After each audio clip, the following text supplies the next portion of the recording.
Gloucester City season is about to get a huge test. Manchester United, Manchester City, both of them, they just want to spoil the party. Well, we've managed to recover somewhat. We've had some pretty decent wins. We're through to the next round, the Europa League round. We managed to beat Shakhtar 3-1 at home to seal our spot in the next round. It was a pretty routine game for us.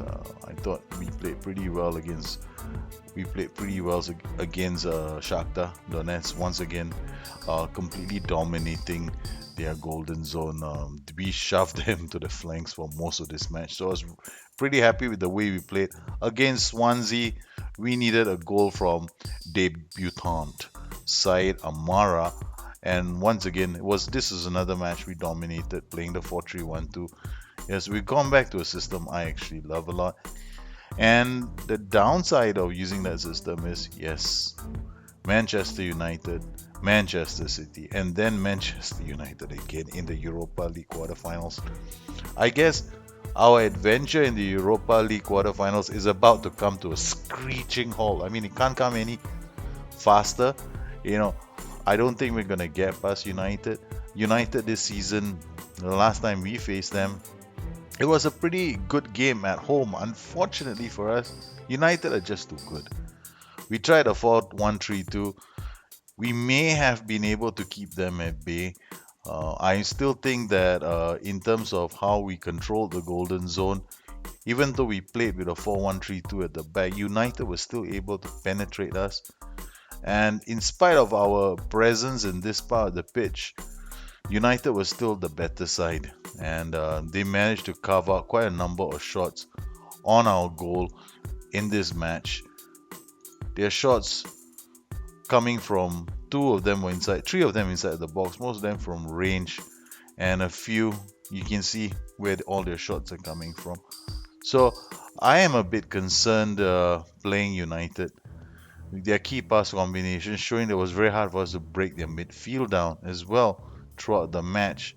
We played okay. I mean, our key pass combinations were good. We were able to get the ball up and around into their final third, but United were just too strong. So we're gonna have to come up with a plan.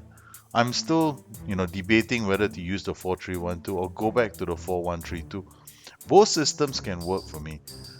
I can drop Hanks into this position in Dia, play with Grieg and Butenko and Olmedo, basically the same team set out to play against Manchester United. And then if I need to, drop into the 4-3-1-2 with Ndiaye moving to the front and Hanks moving into the playmaker's role over here. So really, we have two options in this. So we're going to use both these options when I'm playing against them. Before we get to that, I received a question on YouTube from Antonio Ragone, who asked me to go through the training again and how I use the notebook. Thank you, Antonio Ragone, for sending in the question. He asked me how I use the notebook one more time, so I'll do this again. As you can tell, I have a schedule, I have a way of training. I wanted to get Gloucester up as quickly as possible so that we can actually focus on training as well. And the easiest way for me to do that is to ensure that I get up as an ex-international. That way, I don't have to waste too much time with training as well, because we want to see how training develops, and I wanted to do a training guide along with it. Otherwise, we'd have to do separate shows with separate teams, and that would have taken too long. On FM17, there are certain cool features that people should take advantage of. First up, okay, it's pretty straightforward. General training, scheduling, and match preparation. You balance all three to get an individual workload, and here we have the overall workload is already medium. You can go to your squad and go to the training for your squad. I have my training set up here, and here my workload for most of my squad is either medium or heavy. Now it becomes heavier if you add additional focus, and if you have new player traits, there's a chance that Said Amara, who's got heavy for an individual workload, his individual workload will probably get very heavy, and that means your training load is too heavy. So what you want to do is you want to monitor your training as well over the course of a season. I'm a min-maxer, so what I try to do in my games is I try to make sure that the attributes develop the way I want them for my players. So I have a training schedule which I like to call a blend training schedule for LLM, which uses specific training schedules for the first 6 months, and then after that I go to balance training.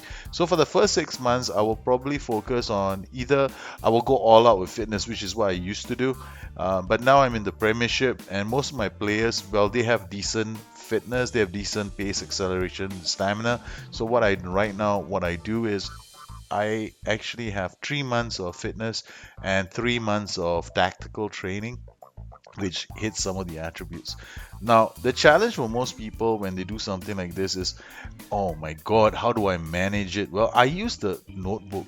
So my notebook actually will trigger a message, and it will tell me to adjust my training. So balance training January to July. If you edit the note, you can even set a reminder for yourself. So I will set a reminder on a selected date that once I get, let's say for this balance training January to July, I want it to kick in January, right? So I will set the reminder selected date. I will set it for January.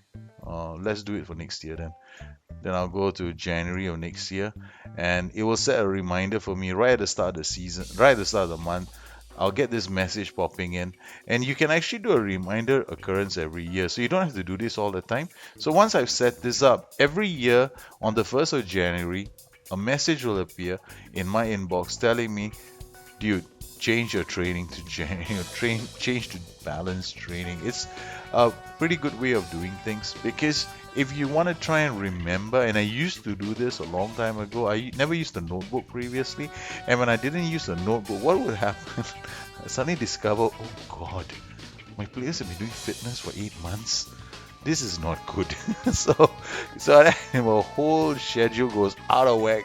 I get a whole bunch of guys who are physically super good, but they are other attributes, they don't work on them.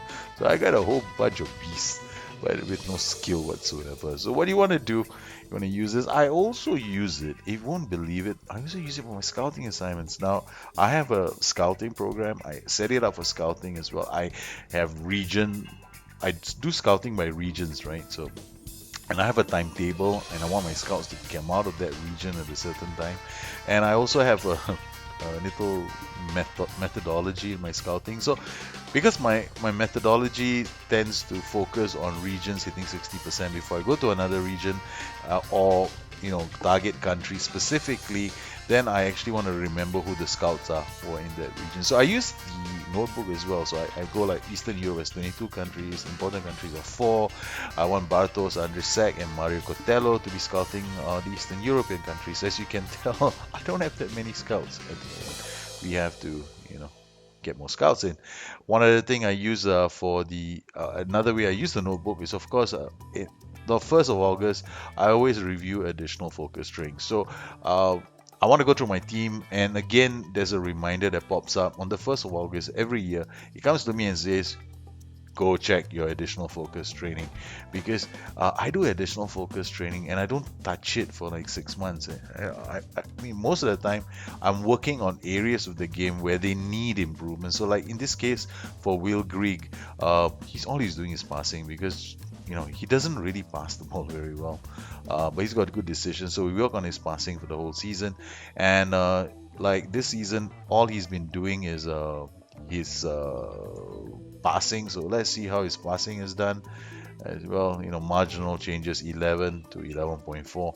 Now you do know that, I hope that you guys know that even when you get an arrow that's going up for your players, the game doesn't record. The game shows you an arrow.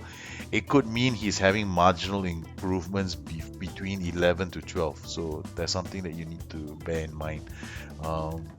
that the game records it marginally, but it might increase by 2 attribute points if the guy has been training for 6 months or 3 months, depends on how you set things up. Okay, so that's basically how I use the notebook. Thank you, Antonio Ragoni, for asking me that question. I hope I pronounced your name correctly, and if I haven't, please accept my sincerest apologies. I will try to improve the way I pronounce names in this game, and when I don't pronounce them very well, please excuse me when I make them sound like something else. Like I mentioned earlier, we have two options for the match against United.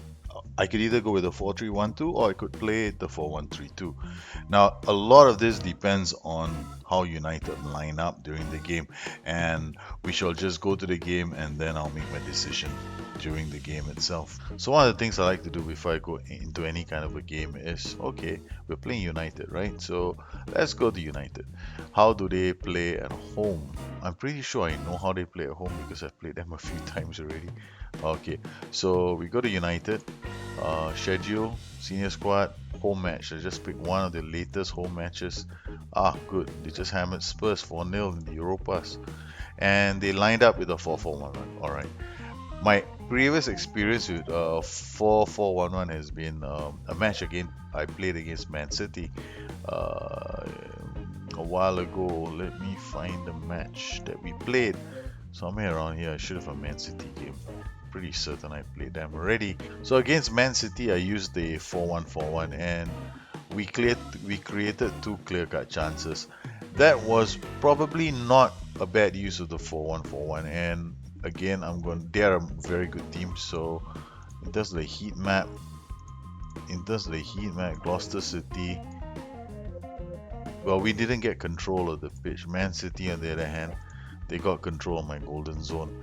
So I am probably not going to use the 4-4-1-1, but I will have it in my tank. So I will keep it on standby in case I need to turn to it. So I've got my 4-1-4-1 standing by, which is not going to be my first choice. So I'm going to use the 4-1-3-2. Now the 4-1-3-2, I've used it before a couple of times and I'm pretty confident in the way it plays. And we'll have real good tacklers in the form of Ndai, Olmedo, Hanks in the middle, Greg, Butenko up front, Colado, Mamija and Cannon at the back. But Mamija, I'll put him, we will start the game and we'll see how it goes. Yeah, so these are the players that I'll hit on, and this is the strategy I'm going to use against them. The next thing you want to be doing this next thing I like to do before I play a game is to check out United's threats. So their biggest threat is a player called Christopher Lazarus. I remember him very well. He was a nuisance the last time I played him. So his jumping reach is 13, his heading is 14, his strength is 17, first touch is 16, finishing. Alright, basically this guy is good in the air and on the ground. Very tough to handle him. So we're gonna look at my squad, my tactics, and see whether or not my two defenders are capable of holding him. Jumping reach 13, heading 12, not too bad. So he's probably alright. Amara, another player, jumping reach 11, heading 14. So my first choice defender, he's Taylor Moore. He's not available. He's probably not going to be available for another 4 to 5 games. I could ask Stephen Atterbury to play. His jumping reach is 17, 13. His marking is only 12. He's alright, I guess. I mean, in a lot of games we've played, he's played quite well. 7.26 average rating for last 5 games, 7.16 for the whole season. So he's pretty solid. So yeah, I guess I'll use him instead. Alright, so we'll call on the services of Stephen Atterbury for this match. So here we go. Louis Rowe, Atterbury, Cannon, Mamija, Colado, and Dai, Hanks, Olmedo, Greg, and Butenko. We're all ready, so this is what United is going to do. They're not changing anything. With what I can see is a very attacking right flank. So my left flank has to be very disciplined today, which is kind of sad because then I got to do this. So wing back on defend. I don't think we're gonna get much joy with going out today.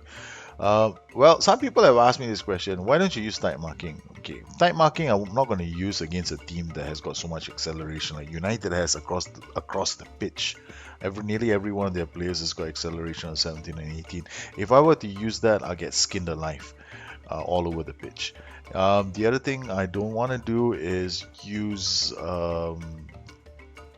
high closing down as well because that's also another recipe for disaster. So we're gonna try our best. We're gonna try and hit pass into space and do our best to get the ball out. Other than that, I could go very fluid. This is one option. I'm gonna start off on counter very fluid because what's gonna happen in terms of mentality is these three guys, their mentality will be slightly lower than it would be on structure. So they're gonna be closer to the group. So I won't have them bombing up too much. All right, here we go. The game's off, and we're gonna watch this on extended highlights.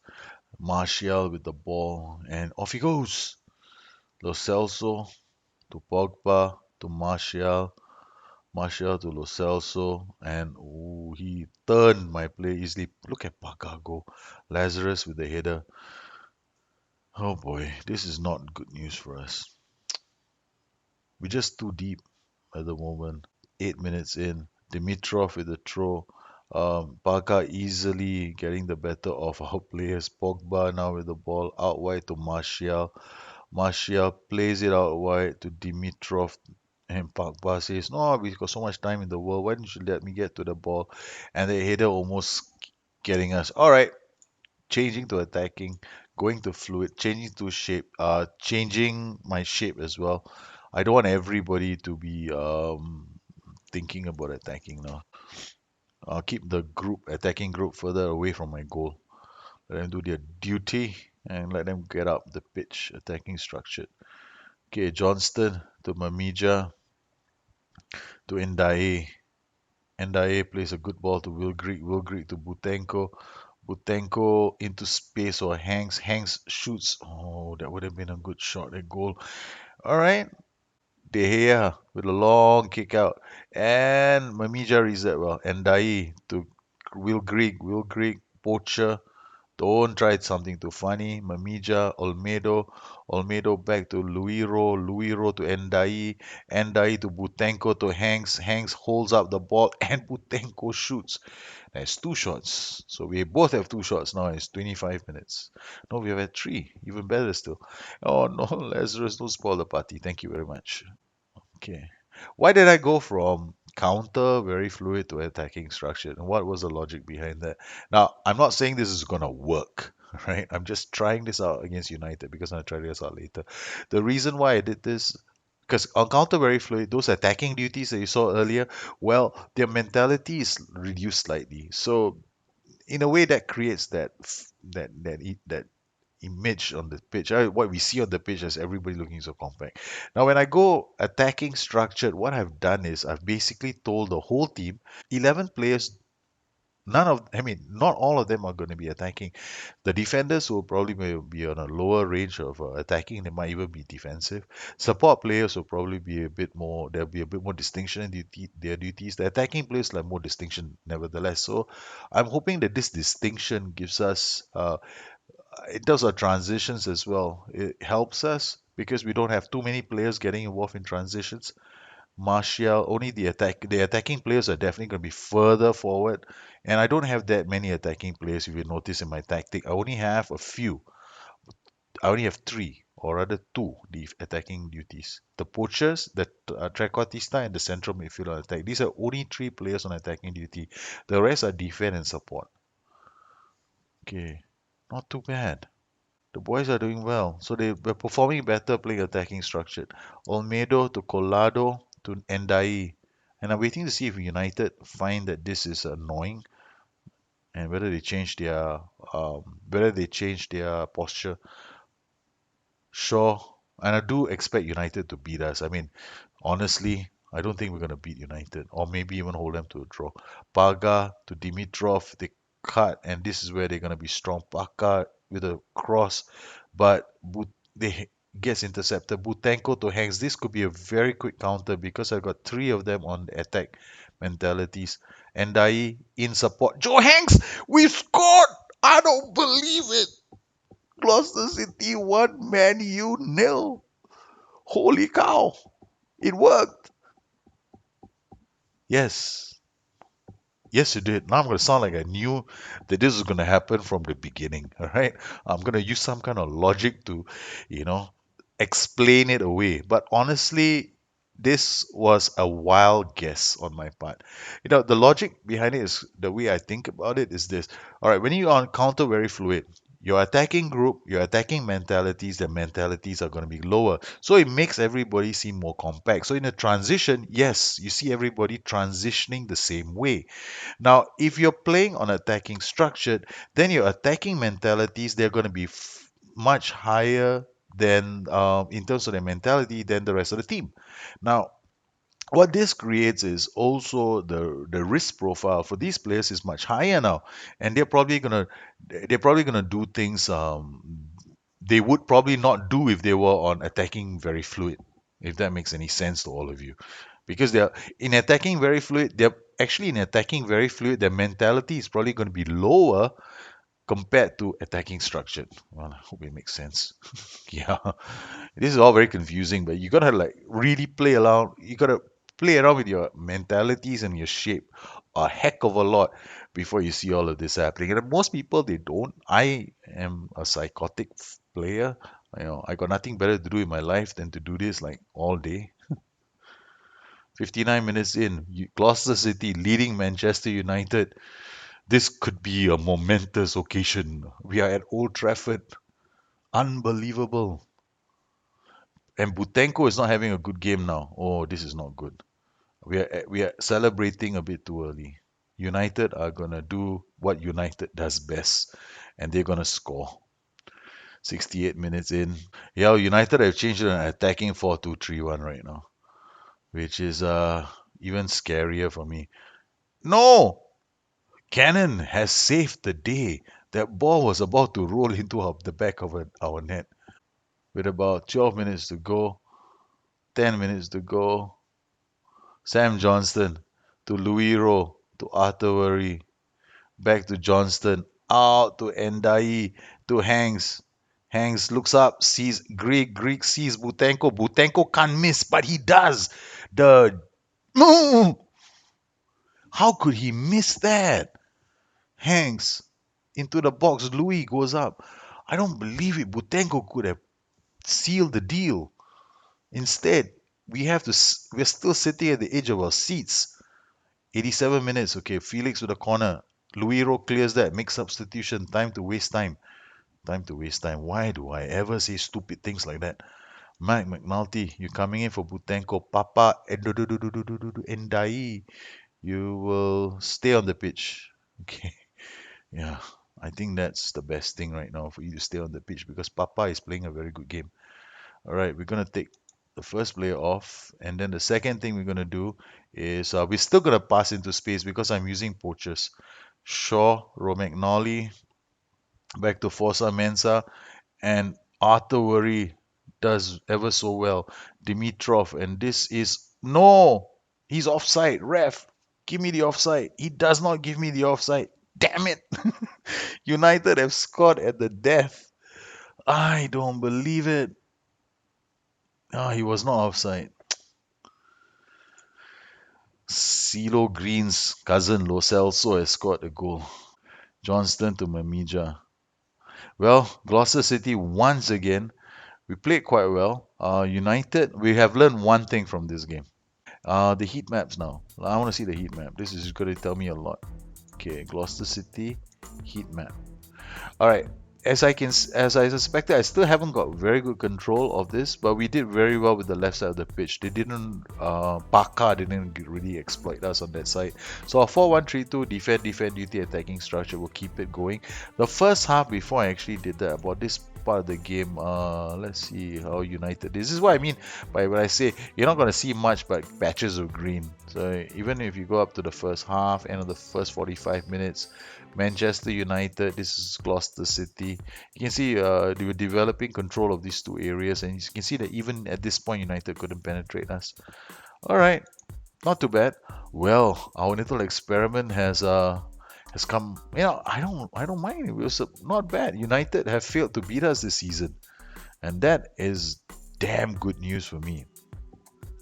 And we have quite a few more matches. We gotta have to play Manchester United, Manchester City, and Manchester United next before the Europa League Cup quarterfinals. So, have I found out enough to get ready for our home match against United? Only time will tell. Because this season, United travel to Warden Ashton Gate. Sorry, they traveled to Ashton Gate and they couldn't beat us.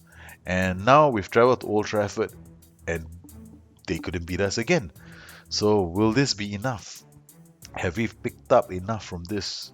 Well, I hope you enjoyed this edition of the Gloucester City Diaries. Yes, this is something that I do once in a while. I'll experiment with the game. And in this particular case, I wanted to see how I could beat United. We started off on counter structure. We finished it off. No, actually, we started off on counter fluid. I can't even remember what we started off on. And then we finished the game on attacking structured because I wanted to. I realized that was going to be a much better way to play. Since they spent quite a fair bit of time attacking us, I thought, sometimes the best form of defense is a good offense. So that's what we did. And I think going forward, this is something that we're going to try against United and even Manchester City next. So if you have any questions, please look me up on Twitter at BusterNet or addicted2fm.com, my website. Once again, I'd like to thank all my patrons. Thank you for making me do this safe. It's been a lot of fun. So I'll catch up with all of you very soon. For now, bye bye.